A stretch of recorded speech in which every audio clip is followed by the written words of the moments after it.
irida hore ee laga soo galo madaxtooyada oo qalab casri ahna lagu rakibay taas oo si fudud ay u isticmaali karaan dadka soo gelaya Villa Soomaaliya. waxaan howlka qabanaynaa madaxtooyada Soomaaliya howsha qabanayna waa installation of security system ama inaan gelino qalabka oo security oo high class oo casrisan inaan gelino madaxtooyada ee Soomaaliya.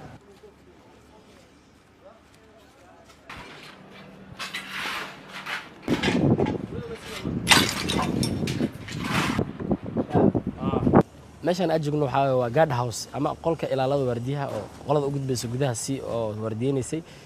qolkan sida arda oo jeedaan waa kor ay u kacay qol aad u yar ayuu hawa weyn hadartan waxa la dhigi doonaa gudihiisa laba shay oo baaritaan ah mid waa luggage scanner waa meeshii boorsooyinka wixii lagu baarayay la dhigi doona iyo walk through scanner midkii dadka dhex marayeen oo baaritaanka ahaa qolka hadartan hawshiis meeshan ay maraysa muddo koon gudeed insha Allah waan soo gabagabeynayna waan rinjiinayna meesha dhax bartamaha waxa uu talagalnay in ay dadkii socdo ay dhex maraan waxaan ugu talagalnay gadaal dhinaceeda kale waan arki doontaan qayb oo ah jaranjarada dadka caadiga ku soconayeen iyo qayb dadka oo disabled ama naafaha ay marayaan oo kale waa ugu talagalnay aygan meeshaas. waxaa sidoo kale la adkeeyay ammaanka soo gelitaanka madaxtooyada iyadoo labada qaybood la kala soocay oo dadkuna ay maraan meel gaar ah halka gawaariduna ay maraan baaritaano casri ah oo heerar kala duwan ay soo maraan. halkan aad arkaysaan waxaa ku jira qalab casri ah oo loogu talagalay inuu gaariga uu ka baaro waxyaabaha hoosta ugu dhigan si uu arko qofka halkaas ku jiro. hawshan istiraatiijiyada waxay bilaabatay 2017 bishii July waliba 11keedii meelahaas inay ahayd baan filayaa. shirkii ugu horeeyay aan qaadanay wuxuu ahaa laba hadaf inaan marka hore tiigsano. kow inaan amniga madaxtooyada sidaan u adkeyn lahayn gab ahaanba qaabka loo soo geliyo iyo cidda soo gelaysa. tan labaadna waxay ahayd bilicda madaxtooyada saan ayadana u qurxin lahayn. labada hadaf anoo ka duuleynaa waxaan isweydiinay sidee hawshan u gali karnaa. fursad waxay noo saamaxday marka inaan marka wax la diray inaan istiraatiiji ahaan soo fiiriyo madaxtooyooyinka adduunyada ama state house-yada kale qaabka oo amnigooda u sugan yahay bilicdooduna u hagaajisan tahay. markaan baaris ku soo sameynay wadamada noo dhow iyo kuwa noo fogba dhamaantoodba waxaa noo soo baxday inaan qalabkan la yiraahdo bollarka oo birahan dhulka soo baxaya ah road blockerka oo kan naga dambeeya ah qalab saasa sidii aan u soo hagaajin lahayn u keen lahayn iyo waliba inuu noqdo qalab quality leh oo la test gareeyay UK baa waxa ku yaala meel qolo commission ah oo qalabyadan yaani baabuurta intaasoo tan ah lagu test gareeyo inuu baabuurka crash garoobo meesha qalabka dhaawac ka gaar lahaa. marka meeshan ka soo bilaawno marka koowaad waxay inaan istiraatiijiyadii fiirino kadib gawaaridu markay halkay dhaafaanna waxay sii mari doonaan dhowr aaladood oo casri ah oo loogu talagalay in lagu sugo ammaanka madaxtooyada. xeendaabyo aad u fara badan iyo iskaan lagu hubinayo waxa ku xiran gaariga hoostiisa ayaa lagu soo kordhiyay horay uma aanay jiri jirin adeegan.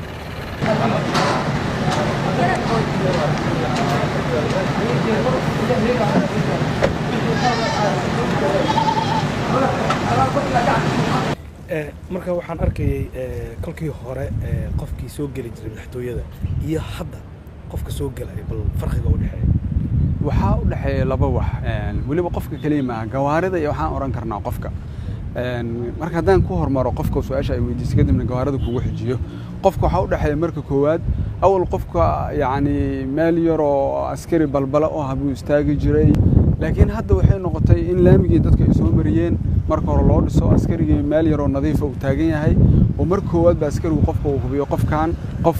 xaq uu ku gala meesha lama yahay laakiin meesha saxda qofka lagu baarayo waa meesha ay fadhiyaan control roomka oo yaani dadka qofkii walk through-gi dhex mariya iskaankii x-ray-gi dhex mariya ID-giisa hubiya qofkiina uu dareemayo si sharaf leh inuu meesha uga soo dhex baxay. sidoo kalena waxa ku xiran tone style oo wareegayo qofkii hadduu hub ama wax kale watana laftigeedana maxaan ku iraahdaayo ciriiri iyo xanibaad gelinaya waxyaalaha. marka hadda waxaad moodaa inay sidiina ka fudud tahay kana sharaf badan tahay. gawaarida ku soo haray taa laftigeeda waxay fududeysay inaan keenay fingerprint oo gaarigu awood u leeyahay haddii meesha awal waraaqda laga sii jiray haddii gaariga la diiwaan geliyay qofka darawalka fartiisa in la diiwaan geliyo ama xildhibaanka gaarigaas kale ama wasiir gaarigaas kale darawalkiisa ama qofka ka shaqeeya madaxtooyada ama xafiiska ra'iisul wasaaraha. taa warka waxay fududeysay qofka inuu farta saaro ay alaabtiina ka furmato saanu qofku ku diiwaan gashan yahay baabuurkan la yaqaan taarikadiisa qofka farta saara inuu ahaa baafo goorta uu soo galay iyo goorta uu ka baxay xataa la ogaan karo inuu eriyadii madaxtooyada gaari ku dhex jiro inuu ka dhex baxay taana waxay fududaysay amnigii marka askartii waxa uu fududaatay shaqadii dhowr waxba horta qorraxdii ay fadhiyeen waxa lagu bedelay maxaan ku raadaayo meelo ay galaan oo qurux badan labo birtii cusleedo xariga ugu xorneedo isku bedeli jireen oo dalaci jireen oo maalintii dhan qof inuu ku mashquulay ahaydna waa laga baajiyay askari waa diyaarsan yahay qofkan iyo gaarigan ku mashquulsan inuu marka hore isku hubiyo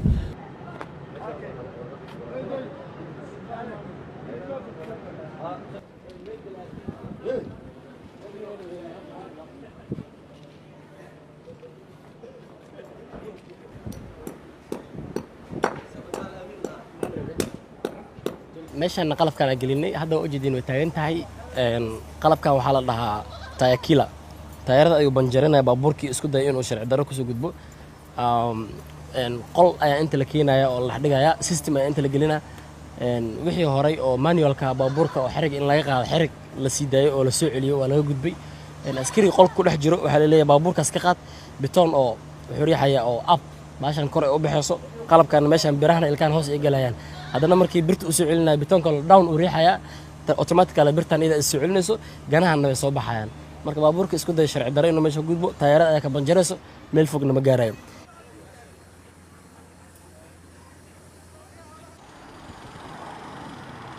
waxaa sidoo kale isbeddel lagu sameeyey wadooyinka ama dariiqyada gala gudaha madaxtooyada ee laysaga kala goosha xafiisyada iyagoo ahaayeen kuwa aada u burbursan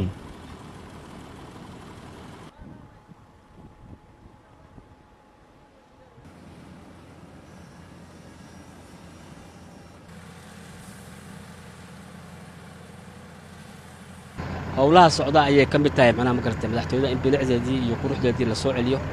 laamiga ayaa ku bilowday waxaan rabnaa feeska koowaad oo hadda socda oo ilaa iyo gudaha madaxtooyada ilaa xafiiska madaxweynaha ilaa guryaha martida ilaa iyo guryaha iyo beeraha agtooda laamiyada mara oo dhan in la soo nooleeyo macnaha ma garatay oo si fiican loo saaro wixii ka dambeeyana waxaan howlgeli doonaa feeska labaad oo runtii gudaha madaxtooyada meel kasta oo ay ka muuqato laamin la'aanta iyo diifta ka muuqata macnaha maartay in laga tirtiro oo laga baabiyo waxaa sidoo kale lagu soo kordhiyey amba la hagaajiyey qaybo gawaarida ay dhigan karaan dadka booqanaya amba kuwa ku shaqeeya gudaha madaxtooyada qaranka Soomaaliyeed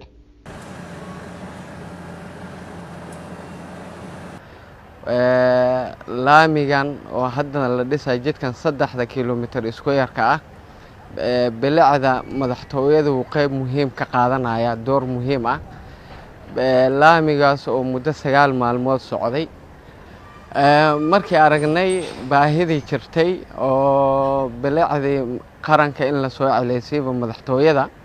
in madaxtooyada bilicdeeda la soo celiyo oo laamiyadeedana dib u dhis lagu suubiyo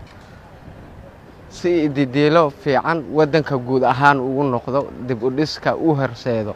maadaama madaxtooyada qaranka laga bilaabay bilicda beertan waxaa sidoo kale qayb ka qaatay wiilkan dhalinyarada ah ee ku caan baxay arar farmaajo iyo geeya beerta ayaan hadda dhex joogaa kulli hadda isbedel weyn ayaan sameynay kulli haddana waa u jeedin beerta ayaan ku dhex jiraa hadda waxay taagan tahay baasha arbeerteeda iyo geeya ay taagan tahay agaasima aamino iyo aniga iyo kulli shaqaalaha oo kulli ku jiro oo hore iyo anigu kulli hadda isbedel weyn ayaan sameynay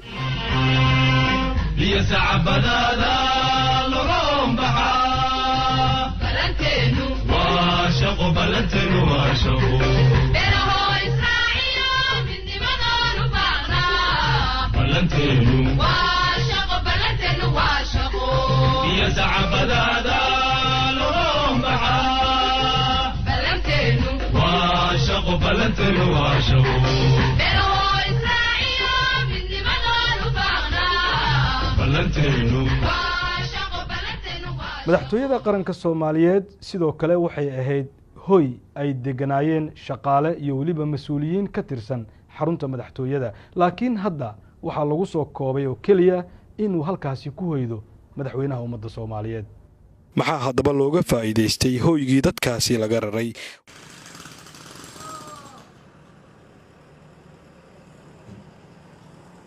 markaan nimid waxay nala noqotay in maaragtay madaxtooyadu maadaama ay tahay wejigii Soomaaliya ay siday ahayd aan wax ka bedelno. wax bedelkaasna hadda waxa hormood ka ahaa agaasimaha guud iyo aniga iyo maaragtay oo ah agaasimo ku xigeenkii madaxtooyada.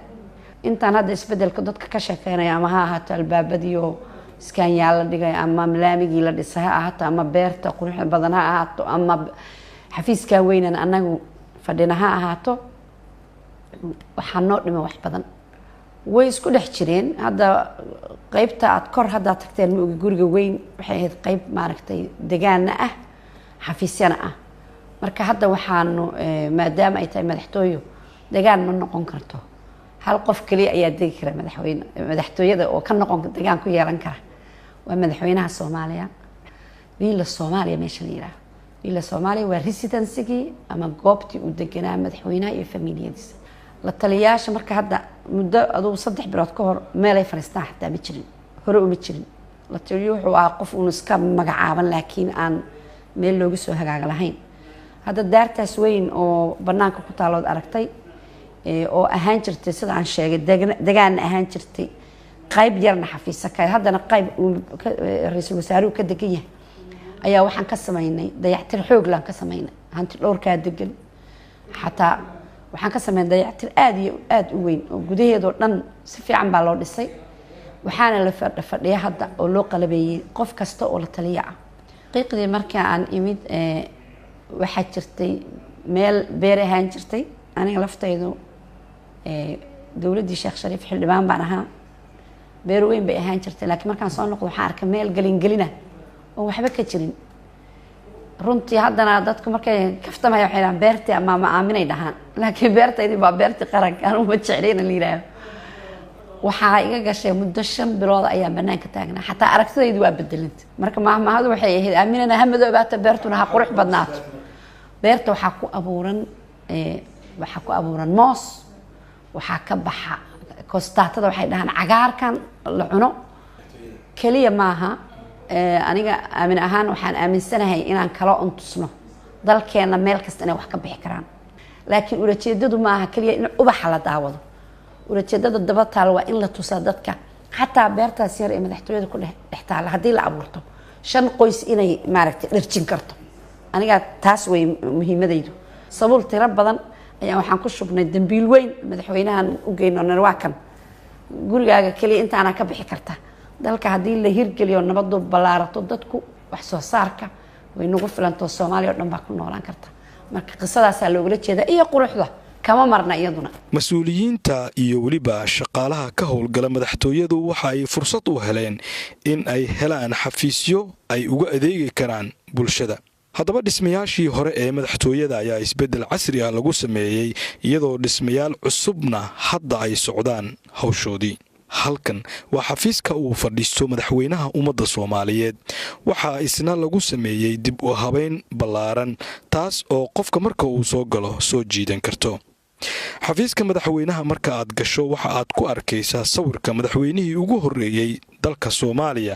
Allah u naxariistay Aadan Cabdulle Cusmaan oo suran xafiiska madaxweynaha.